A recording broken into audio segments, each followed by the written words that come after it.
Live होबायलै लोगोफोर दसे time pass ओरैबायदि नेट प्रब्लेम जाखादोंमोन दासो एसे जाबा मा जादोंमोनथाय मिथिया आरो ओमफ्राय ओरैबायदि प्रब्लेमल' जाबाय थादों नेटानो ओमफ्राय दा मा जाखो दहाय बानायनो फैनाय नुदोंमोन आङो ओरैबायदि लाइभबो होनो हाया भिडिअबो आपल'ड खालामनो हाया ओरैबायदि गोबाव जाबाय आङो भिडिअ होनो मोनियानो ओमफ्राय ओरैबायदि दुखु दा बेनिखायनो ट्राइ नायनायदों आरोखि आं लाइभ होनानै न'आवनो ओमफ्राय जालायथिदों जानायालाय एसे खारदों दहाय बानायनो फैदोंमोन टावारावहाय ओमफ्राय आं थांनानैहाय मा प्रब्लेम जादों होननानै सोंहैदोंमोन आरोना बिसिनावहाय ओमफ्राय लामा बानायनायनि थाखायहाय माबाखौसो थारखौसो खेबस' थ'दोंमोन ना मादोंथाय होनदों आरो बिसोरो ओमफ्राय बानायलांबाय खोमा जेनेबा दा एसे नांदों आरो मबाइलखौनो जोबथिं खालामगासिनो ओरैबायदि रागा जोंथावथाव जाखादों नेटानो फाग्लासो ओमफ्राय कमेन्ट खालामलादो दे लोगोफोर दसे दान्दिसे रायलायलायनोसै माब्रै दं दिनैहाय एसे नेट जानायखाय एसे मोजांहां मोनलायथिबाय आं गोसोखौहाय नेट जायाबाथाय जोंखायोना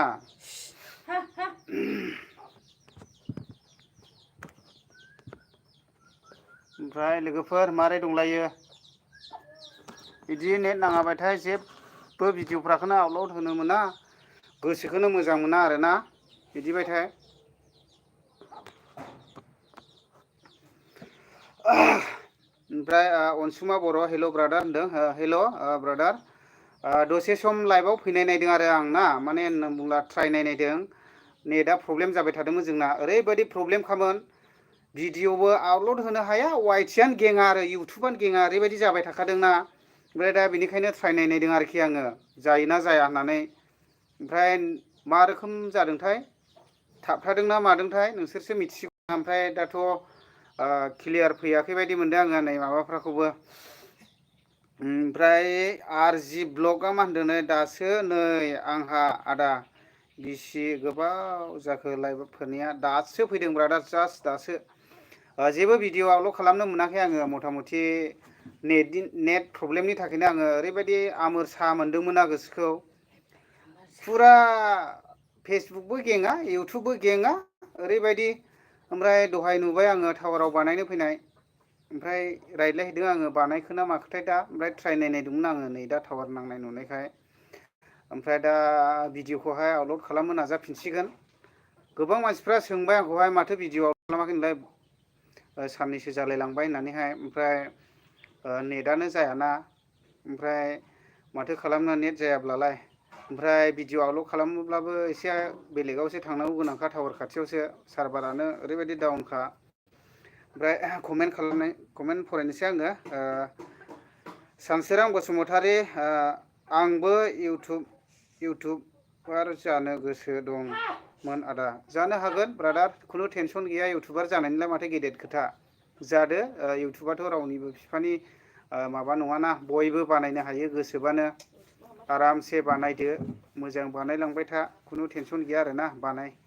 कमेन्ट खालामनो हागोन दे ओमफ्राय गासै 26 जन दङ आंनावहाय दायो लाइभआवहाय थेंक इउ ब्रादारमोन आंजों दसेखिनिखौ लाइभआव फैनायनि थाखाय ओमफ्राय जास्ट ओंख्रिया मोनगासिनो दङ ओंखाम जानायनि सिगां दसे थानायनिनो होननानै लाइभआव थानाय नायबाय आरो आं ओमफ्राय भिडिअथ' जेबो लाबोथ'नाय जायाखै मानो होनना बुङोब्ला आङो माखासे नेट प्रब्लेमनि थाखायनो ओरैबायदि जोंखादों साल्ला दहायबो फैसा माबानायावहाय ओरैबायदि खस्थ' मोनबाय आङो नेटबो जाया मांबो जाया फनपे खालामनोबो लोगोफोरनाव ओमफ्राय एटिएमबो लांफ्लाङाखै बाजाराव थांलाय थिनाया ओरैबायदि खस्थ' जाहैदों आरो थाङै थुङै जिअ नेट नांदोंमोन ओमफ्राय सासे लोगोनिफ्रायसो वाइफाइ लानानैहाय आङो आंनि जिअ सिमावहाय बेलेन्स खालामनो हाबाय आङो बेलेन्स खालामनानैसो ओमफ्राय फैसाखौ उइद्र' खालामनो हादों आरो ओरैनो बाजार जानायनि थाखायहाय आरोना ओरैबायदि प्रब्लेमखा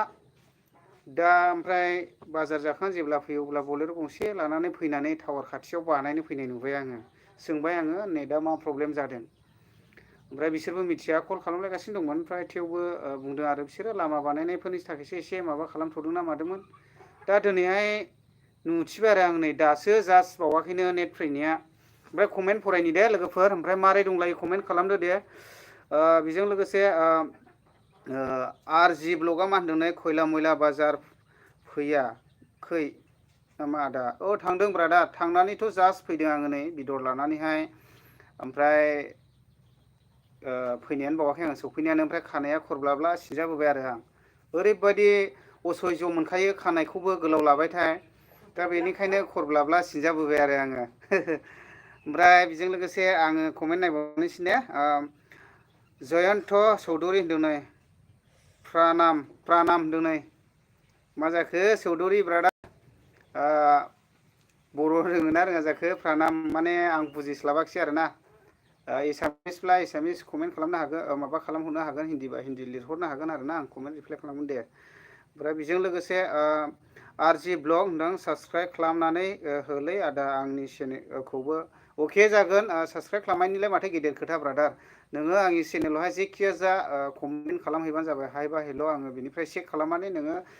रिप्लाइ खालामहरगोन आङो दे कमेन्टखौहाय माबा कमेन्टखौ नायनानै साबसक्राइब खालामना हरगोन आङो साबसक्राइब खालामनायनिथ' गेदेर खोथा नङाना बेयावहाय जेबो लस गैया नोंनि थाखाय दा बेनिखायनो आङो रावखौबो सापर्ट होआमाथिं थाया आरोना दा बयबो सापर्ट लुबैयो रायजो राजानि दा बेनिखायनो आङो सापर्ट खालामो आरोखि ना दा कमेन्ट खालामनो हागोन ओमफ्राय लोगोफोर मारै दंलायो दे कमेन्ट खालामदो एसे गरम गरम खबरफोर दं नामा दे कमेन्ट खालामहरनो हागोन आरो ना ओमफ्राय माबाफोर मिथिनो लुबैयो नामा कमेन्ट खालामहरनो हागोन ओमफ्राय आङो माखासे भिडिअ आपडेटफोरखौ खालामनाय जायाखै नेट प्रब्लेमनि थाखाय आरोना ओमफ्राय दा ट्राइ खालामफिनसिगोन नेटआ नै दिनैहाय हगार हरनाय नुबाय आङो दा बेबायदि आरोखि ओमफ्राय कमेन्ट नायनोसै लोगोफोर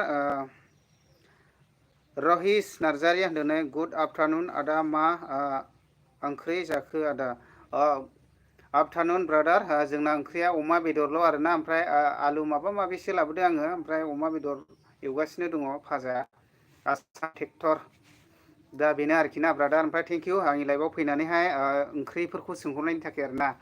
ओमफ्राय आङो कमेन्टखौ फरायगासिनो फरायनि दे दसे फरायबावसिगोन ओमफ्राय रोखोम जादोंथाय कुवालिटिफ्रा मथा मथि मबाइलाबो दामि आंना ओरैबायदि दा कुवालिटिया एसे प्रब्लेम जायो आरोखि ओमफ्राय होमब्लाबो थेवबो बानायसाबबाय आङो ओमफ्राय आं कमेन्ट नायनि दे ओमफ्राय मधुमि ब्लग आं फैदों ब्रादार थेंक इउ सिस्टार आंनि लाइभआव फैनायनि थाखाय मधुमि ब्लग ओमफ्राय बे मधुमि ब्लगनि चेनेल दं आरोना सोरबाफोर नुसनाखैब्ला चेक खालामहैनो हागोन ओमफ्राय बेजों लोगोसे मधु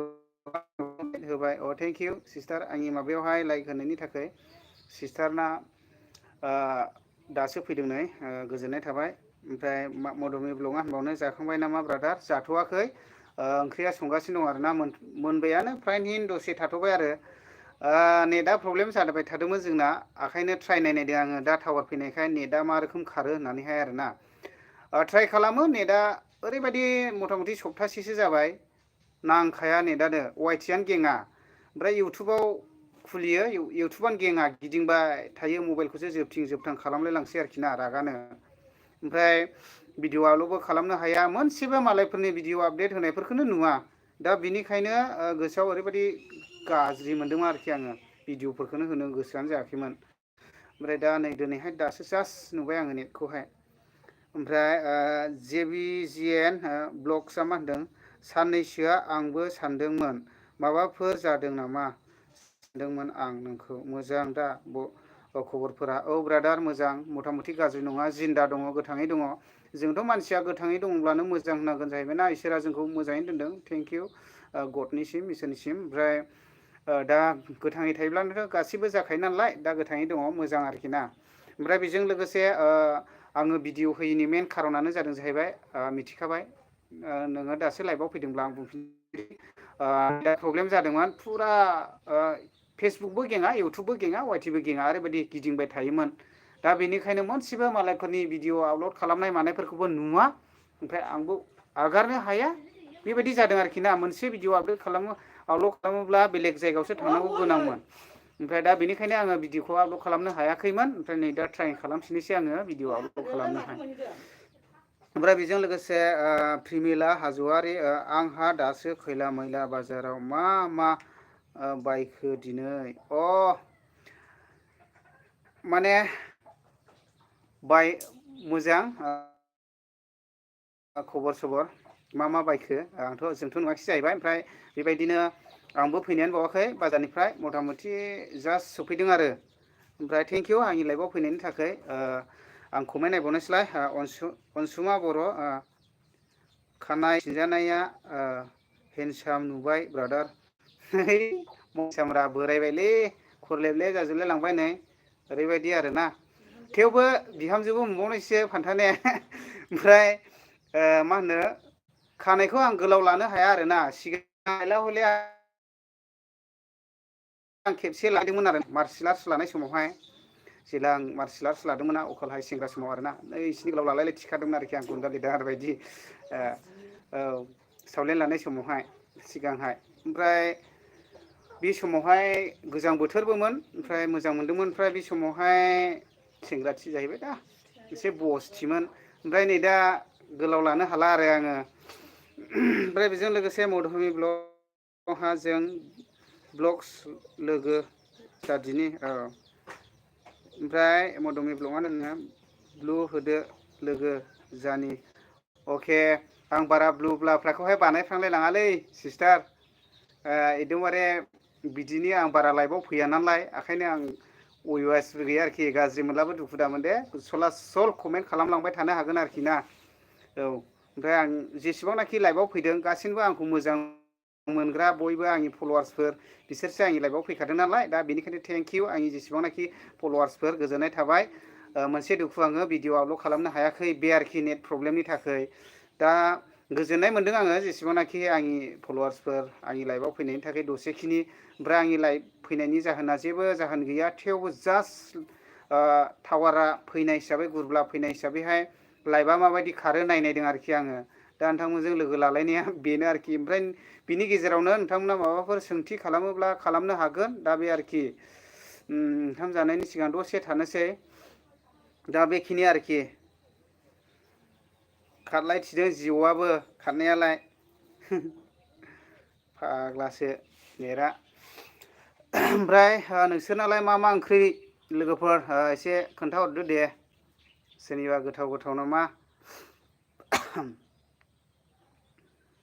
ओमफ्राय ODX9 ना मा होनदों नै हाइल' होनदों आरोखि हाइ ब्रादार हेल' ODX9 अबेनिफ्राय खालामखो ओमफ्राय गोजोननाय थादों ODX9 जायखिया जा जोंनि मानसि नंगौ नाङा जाखो जोंनि बर' नंगौ नाङा जायखिया जा आंनि लाइफआव फैबाय थेंक इउ आरो ना थेवबो बेलेग हारिबाबो बेलेग माबायोब्लाबो कमेन्ट हरनो हागोन आङो रिप्लाइ खालामगोन दे ओमफ्राय लोगोफोर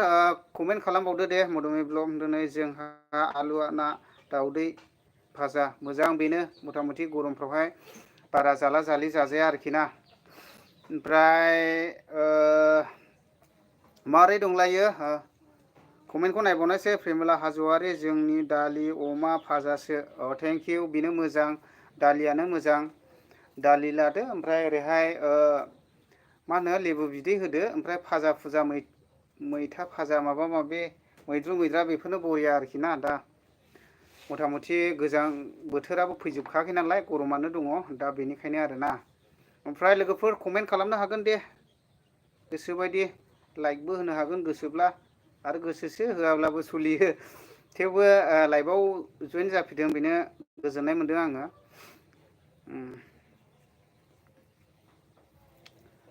एबार लाबोफिनसिगोनलाय दामाखारनो भिडिअखौहाय नै मैयाहाय भिडिअ खालामनो सासे मानसि ब्रादारा लिंहरदोंमोन ओमफ्राय आङो बानायनाय जायाखिसै आरोना ओमफ्राय बेराफारसे ओरै नेटबो प्रब्लेम माबो प्रब्लेम ओमफ्राय एसे प्रब्लेममोन बिथांहा ओमफ्राय आङो भिडिअखौ लाबोथ'नाय जायाखिसै मानो होनना बुङोब्ला माखासे गामियारिनि गावबुराफ्राबो आगारनो होनो थिनदोंमोन आंखौ थेवबो जायबा गारजेन बेबो रिकुवेस्ट खालामबाय थादोंमोन आंखौ दहननिफ्राय कल खालामगासिनो दङ ओमफ्राय दा आं बे भिडिअखौहाय लाबोथ'नाय जायाखै गोनांथि जायोब्ला फैगोन आरोना बे भिडिअआ नोंथांमोना निस्सय नुगोनबो जानो हागौ आरोखि ना दा आङो मैयाहाय माखासे कनफार्म खालामबावदों आङो दाथ' आंखौहाय कल खालामनानै बुंहरगासिनो दङ नै दिनैबो खेबथाम खेबब्रैसो जाबाय ब्रादारा आंनाव कल खालामनाया माब्रै जाखो होननानैहाय माखासे मैया गामिनि प्रेसिडेन्टआबो हगारना होदो होनदोंमोन। ओमफ्राय बेजों लोगोसे गावबुरायाबो कल खालामनानै आं बेस्थ' जाबाय ब्रादार, आं मोनसे खामानियाव फैनांबाय, ओमफ्राय दा नोङो खालामनानै होदो अननानै नुदोंमोन। ओमफ्राय जायबा गारजेन बेबो आगारनो थिनदोंमोन, ओमफ्राय आङो आगारथ'नाय जायाखै आरोना। ओमफ्राय फैनो हागौ आरोखि, गोनांथि जायोब्ला फैगोन बे भिडिअ'आ। दा बेनो आरोखि ना। ओमफ्राय आं बिनि जेबो गुदि खोथा बुंथ'ला, नेनानै थाबानो जाबाय आरोखि ना। प्रयजन जायोब्ला फैगोन बे भिडिअ'आ। दा ससियेल मिडियानि गेजेरजों खारथ'वाखै, दा सिं सिं माखासे माबाजोंहाय एसे सेस्था खालामग्रोदों आरोखि। थेवबो आं स्लाइडलि बेयाव बुंबाय, नाम मेनसन लाबाखै आङो, एरिया गामि बेनिबो मेनसन लाबाखै आरोखि आङो ना। गोनांथि जायोब्ला बे भिडिअ'आ फैनो हागौ। गार्जेना थोनगासिनो दं, थोनगासिनो दं, थोनगासिनो दं। ओमफ्राय माखासे आंथ' ओरैहाय गामिनि दैदेनगिरिफोरखौ लानानैसो आङो भिडिअ'फोरखौ बानायनाय जायो नालाय, माखासे गोबांथार माबाफोरखौसो मा होनो इनफरमेसनफोरखौ लानानैसो आं बानायो। दा बेनिखायनो आं भिडिअ'खौ लाबोथ'वाखै, गोनांथि जायोब्ला फैगोन। ओमफ्राय बेनि गेजेराव कमेन्ट खालामनो गोसोब्ला खालामनो हागोन दे। लाइभआ आङो जास्ट लाइभ फैनाया सोरबाफोर दायो गोदान फैनो हागौ। नेटआ जोंना गोबाव सम गाज्रि जानानै दंमोन, सप्तासे बायदियानो जाफ्रामबायानोमोन फ्रायहिन। आङो भिडिअ आपल'ड खालामोब्लाबो मेन टावारावसो थानानै आपल'ड खालामहैयोमोन। ओमफ्राय नै मैया दाख्लैफोरनिफ्राय टावाराव थानानैहाय नेटखौ नायब्लाबो माने नेटआनो जाखायाखैमोन आरोखि ना। दा बेनिखायनो आङो भिडिअ'खौ लाबोथ'नो हायाखैमोन। ओमफ्राय नै दा दिनैहाय जास्ट बानायखो ना माखो, दहाय फैलादोंमोन मानसिफोर, आंबो सोंहैदोंमोन माबा प्रब्लेम जादों नामा। ओमफ्राय दाथ' खारबाय आरोखि खारनाया। ओमफ्राय नोंथांमोनासो मा रोखोम नुदों, कुवालिटिफ्रा माबाफ्रा थाबथालाबायदों ना मादोंथाय। दा बेबायदि आरोखि। ओमफ्राय लोगोफोर खबर सबर मारै दङ?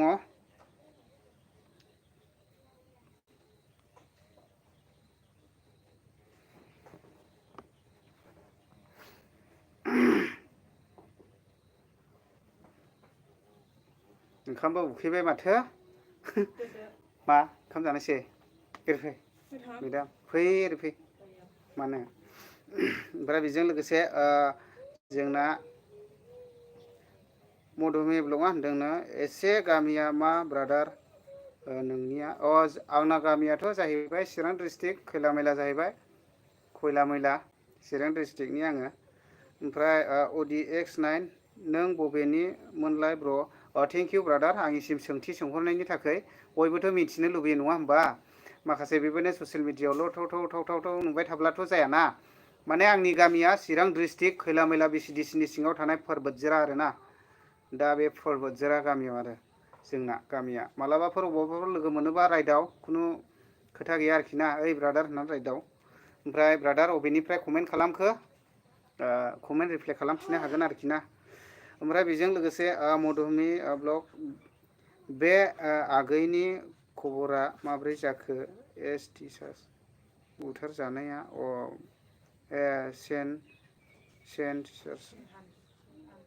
STS माने बे आगैनि खबरा माने सानसोरां बाबुखौ होनदोंना मादोंथाय। आं मोजां डिटेल्स मोजां माबाफिनाखै, खबर मोजां लिरफामना हरफिनलाय, सानसोरां बाबुखौ होनखो ना माखो। ओमफ्राय बेजों लोगोसे सनाराम ब्लग 10K हाय आदा, 10K हाय आदा माने 10K माने ब्रादार आं बारा माबा बुजिस्लाबाखिसै।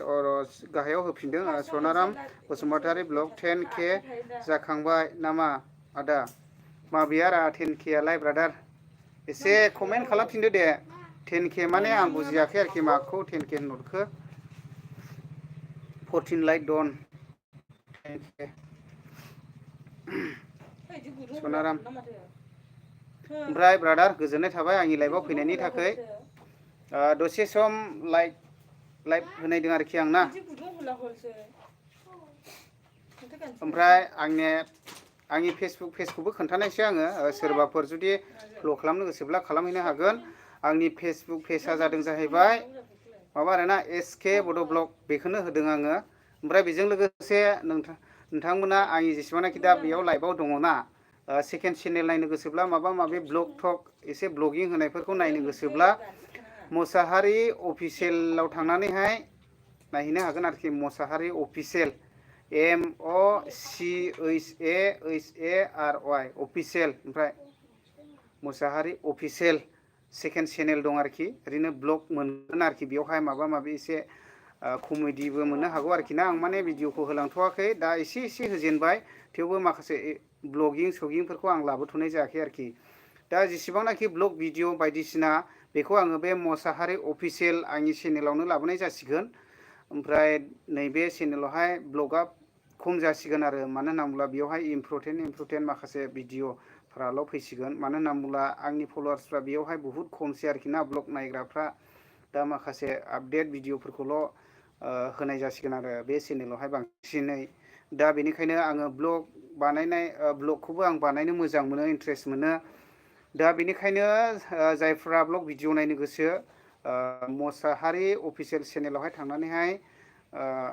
नायहैनो हागोन आरोखि गोसोब्ला साबसक्राइब खालामनानै लानो हागोन आरोखि माने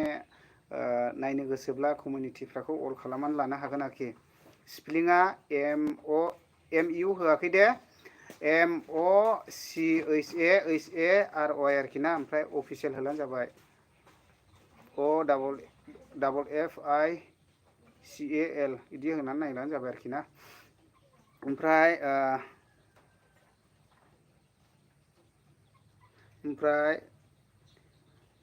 मोजाङानो आदा होनदों थारमाने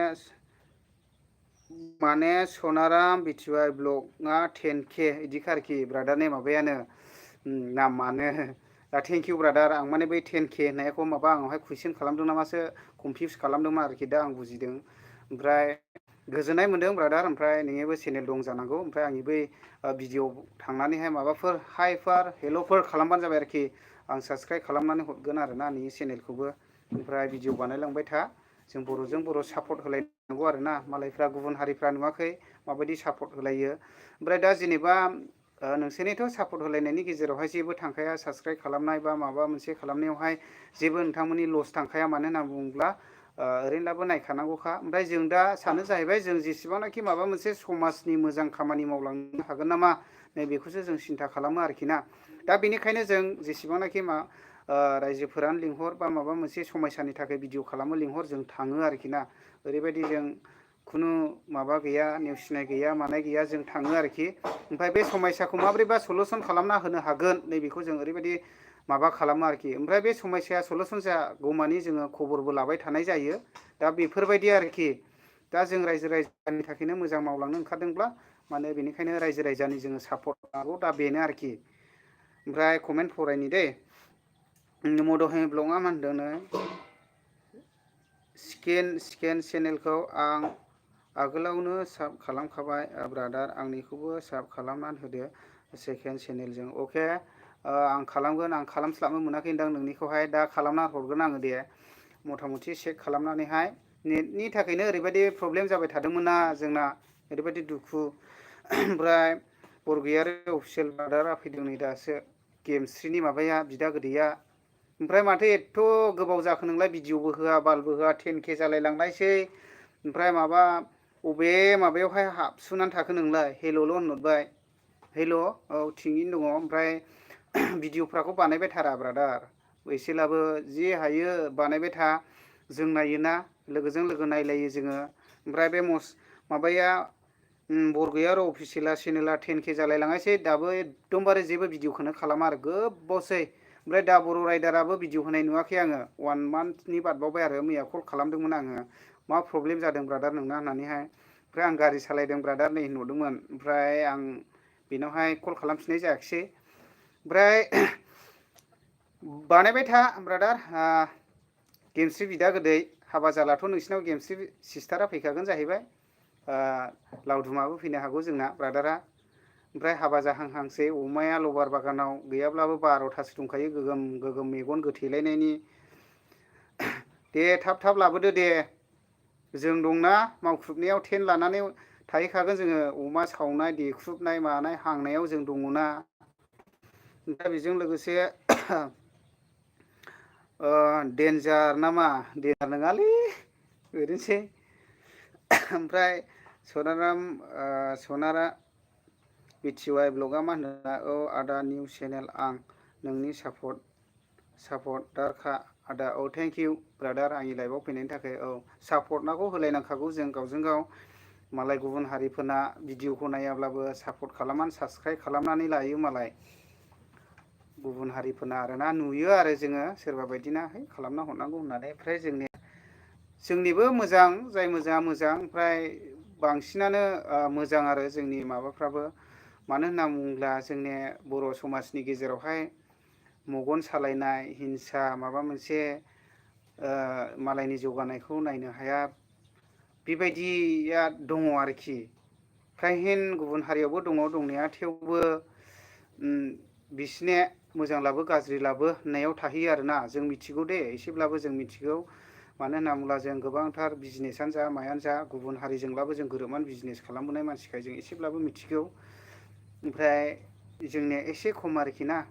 जोङो बेबायदिनो पलिटिकेलफ्रावबो गावजों गाव दाङाबाजि जायो मथा मथि माबा इउपिएलआ बिपिखौ नायनो हाया बिपिएमआ इउपिएलखौ नायनो हाया माबा बेबायदि जालायबाय थायो आरोखि ना आंनियालाय सिदासोलै थफ्लंसो आंनिया सिदासो सिदा खुनु माबा खेंख्रा खेंख्रि गैया मानो बेबायदि जालायबाय थायो जोङो ओमफ्राय जोङो ओरैहाय गाहायावबो बेबायदिनो गामि ओनसोलफ्रावबो जों गावजों गाव बिदा फंबायजोंबो नायलायनो हाया जायो सोरबा इउपिपिएलनो सोरबा बिपिएफनो सोरबा मानो बे बिपिएफआ सोर जाखो इउपिपिएलआ सोर जाखो बिबो बर' बिबो बर' आंनिब्लाथ' आं बेफोरबायदि जाजानो बायो आङो मथा मथि मोननैबो पलिटिकेल हान्जाया मोनसे जानानै जुदि जरदार जानानै जुदि सरखार दायोब्ला खुनु जुदि मोननै जायोब्ला मोननैजों मोनसेयानो जायोब्ला जोङो खुनु जोङो सरखार दानो हायिनि खोथायानो गैखा खुनु जों मालायखौ नांखाया दा बेनिखायनो जों मालायखौ लानानै मा दरखार जों मालायखौ लानानै खुनु सरखार दानांगौनि प्रयजना गैखा आरोखि जोंनो देरहाखायो जोंनो सरखार सालायनो हाखायो आरोखि मोननैयाबो मोनसे जायोब्ला दा आं बेखौसो सानो आरोखि गुबुना मा सानो साना आं बेखौहाय जेबो नांजाया आं दा इउपिपिएल नङा बिपिएफ नङा आङो गेजेरावसो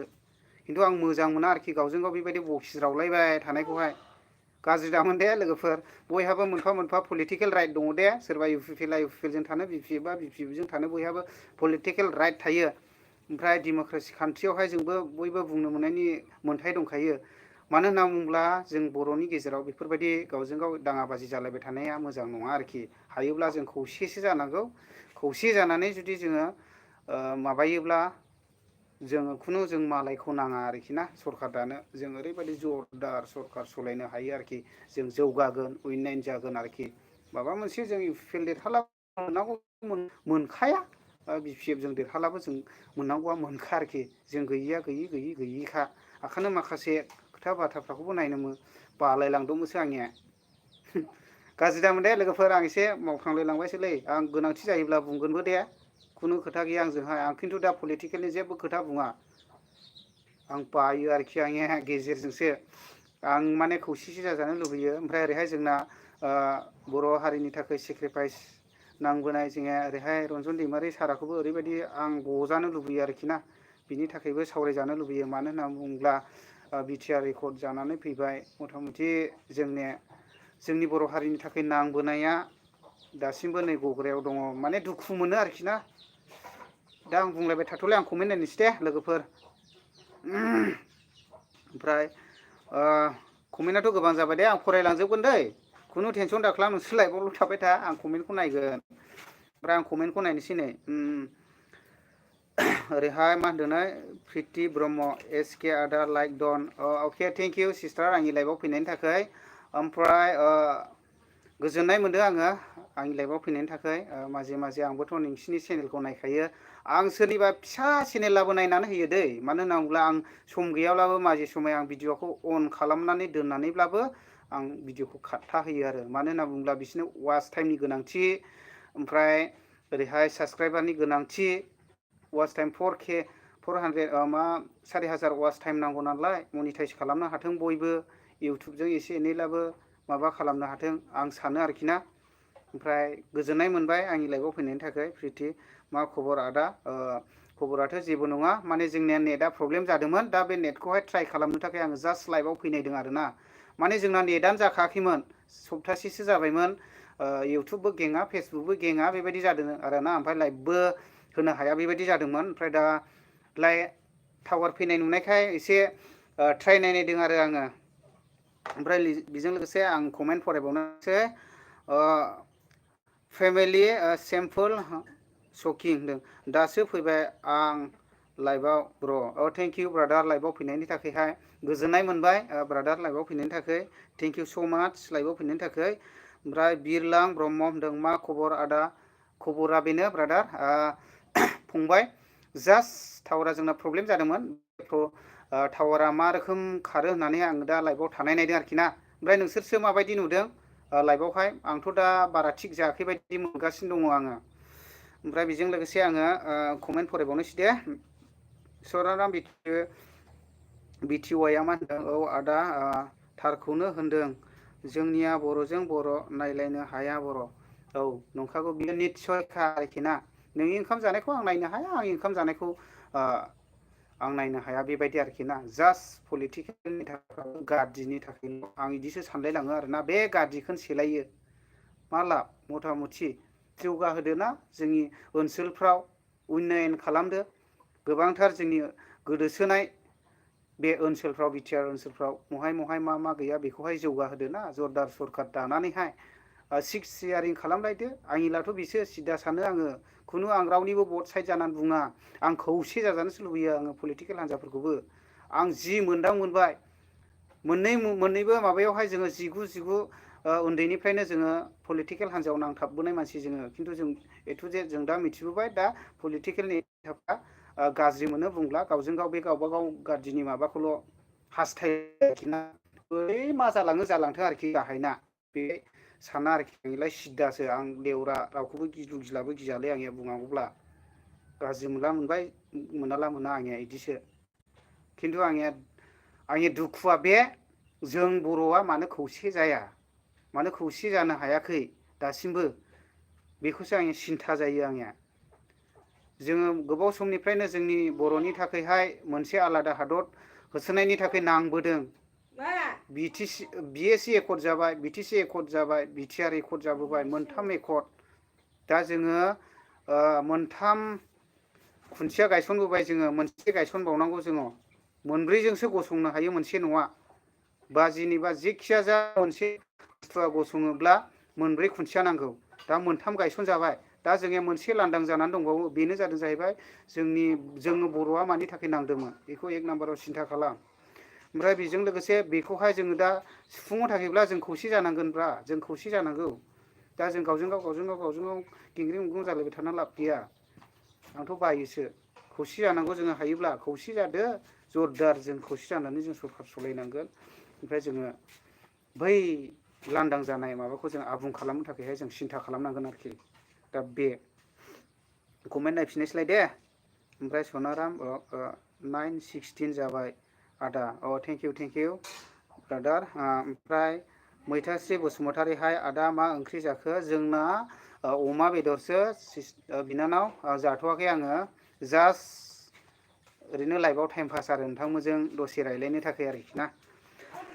ओमफ्राय बेजों लोगोसे सनाराम ब्लग माबा मोनसे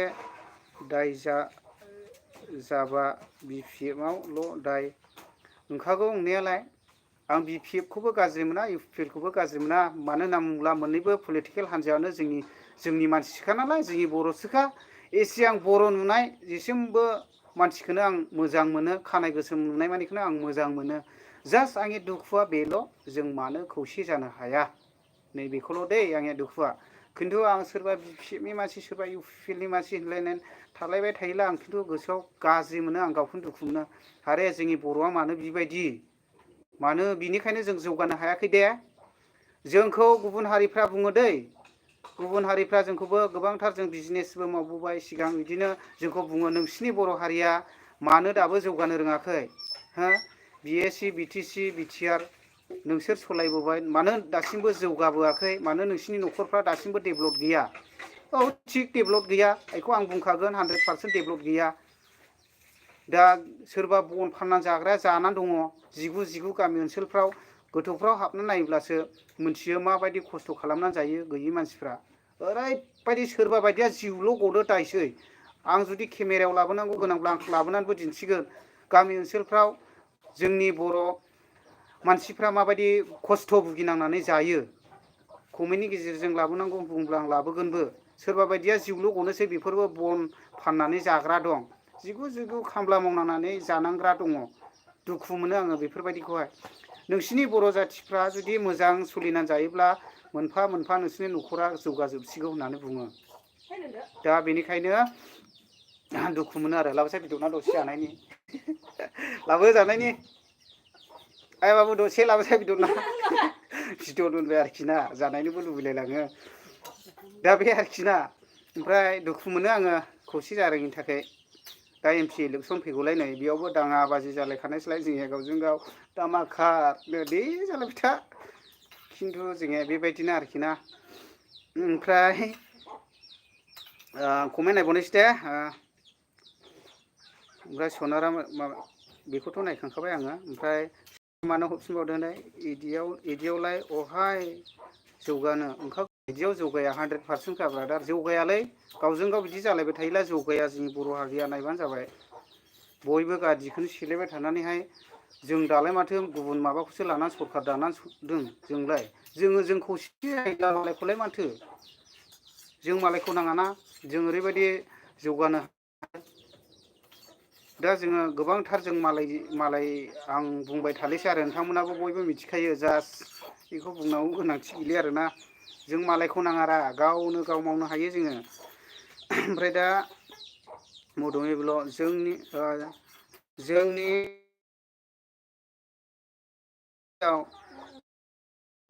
साब खालामना होगोन जोंनिखौ गिदिर सियार साब खालामनो थिनबाबो साब खालामा नोंखागौ नोंनायालाय औ माथो खालामबावनो ओमफ्राय आं कमेन्ट नायबावनोसै दे सनाराम ब्लगआ मा होनदों प्रिति ब्रह्म लोगो जादो सनाराम ब्लगजोंहाय गावजों गाव लोगो जालाय सापर्ट खालामलाय नायना होलाय भिडिअफ्राखौहाय सोरबा फिसा चेनेलब्लाबो नायना होदै मानो होनना बुङोब्ला बेनो वाच टाइमनि गोनांथि आंनिथ' बाहायगौ गोनां आंनि मोनब्रै भिडिअ'जोंनो वाच टाइमा कमप्लिट जादों मोनब्रै भिडिअ आपल'ड खालामनायावनो आंनिया मनिटाइजेसन जादों आरोखि ना चेनेला थांनाय 2021आवनो जादों आंनिया ओमफ्राय 2021निफ्रायनो आं फैसाखौबो मोनजाबोनाय जादों आरोखि ना रायजो राजानि अननायाव दा बेखायनो आं रायजो राजाफोरखौ बयखौबो आं गोजोननाय जासिहरो बयनिसिमबो दा रायजो राजाफ्रा आंखौहाय बेखिनि प्लेटफर्माव लाबोदों आङो कंग्रेचुलेसन हराखै आङो 50K जायोब्ला आं बयखौबो साबायखर बावहरगोन बे आंनि थांखि आरोना दा जौगाबोगासिनो दं रायजो राजानि अननायाव दा बेखिनि प्लेटफर्माव लाबोनायनि थाखाय बयनिसिमबो आं गोजोननाय जासिहरनाय थाबाय बे लाइभनि गेजेरजों आरो आङो बयखौबो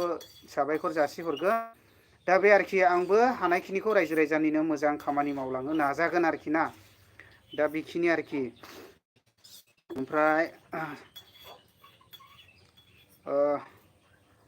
मैथास्रि बसुमतारी आदा बेफोरखौ नांजानाङा आदा जोंहा मावनानै मोनजाबानो जाबाय पलिटिकेलखौ बाद हो आदा डाइलग हो गोसोफ्रा गोजोननाय मोनो अके नोंथांखौ थेंक इउ दा बेनिखायनोथ' आं गोबांथार माखासे मानसिफ्रा एसे पलिटिकेलनि खोथा बुंना होलै बिरादनो माबेबा खेथ्रआव खेब ज्रोम नाङो दा बे भिडिअफ्रा आंखौहाय बानायनो थिनो आरोना थोद आं पलिटिकेल माबाया फैगोन इलेक्सन फैगोन बेयाव आंनि गोसोबायदि होगोन लास्ट पर्जायावहाय आंखौ गोसोआ बबेयाव लिङो आं बेखौसो दग होगोनलै होननानै बुङो आं रावनिबो सापर्ट नङालै आं बायोलै बानायनो होननानै बुङो आङो दा जेनेबा आं माबा मोनसे सोरनिबा बागै जानानै बुं आं बर' हारि नुयोब्लानो जोंनि जाथि होननानैहाय आङो ओरैबायदि आङो मा सानो बर' होनबाथाय आङो बुंनानै फोजोबनो हाया आरोखि ना दा बेनिखायनो आं बायो आरोखि आं ओंखायनो बुङा ओंखायनो आं माबा मोनसे बर' समाजनि गेजेराव समयसा जानायखौहाय आं भिडिअ लाबोगोन बेस्ट बेनो आरोखि ओमफ्राय बेजों लोगोसे आं बुंखायो बे लाइभनि गेजेरजों सोरबा BPF सोरबा UPN जा माबा मोनसे मिथिं दावथिं जायोब्ला आं बेयाव एटेन्ड जागोन आंखौ लिंहरनोबो हागौ सोरबा सासे माखासे दैदेनगिरिफ्राबो लिंहरो थिग आं मोननैयावबो आं एटेन्ड जागोन आरोखि ना सोरबा EM GM जा सोरबा माबा मोनसे सिफानो जा जुदि आङो बेजोंहाय कन्टेन्ट लानानैहाय बेफोरबायदि माबाफ्रा जादों बेखौ आङो सोंगोनबो आरोखि ना दा बे आरोखि ना कमेन्टनि दे लोगोफोर मैथासे आदाया बेदर थानो हाया नामा जादो आदा नोंनि जानायखौसो नायनोसै आदा थवाखिसै बेदरालाय लाबोखादों आं बहुद गोबां आङो बेदरखौ बायखायो माखासे जोंनाथ' बेदर मोनजाबाथाय आङो माने खुगाखौनो बोरैबा मोनलाय लांखायो आरोना माने बेदरजों मैगंजों रुजुयोब्ला एखेयानो आरो नोंसोरसो मा सानो नोंसिनिथिंजायसो मा दाम मा ड्रिस्ट्रिक्टनिफ्राय नायदों आंनि लाइफआवहाय जाखिनि दं आरोखि ना बेदरा मोनो जाहैबाय बाजार दिनाव माजे समाय 200 थाखाख्लाय केजिनि मोनो दाख्लै थांनाय सुनिबारावथ' 200 थाखाल' केजि अमा बेदरा जानो लुबैनानै लुलायलांबायसो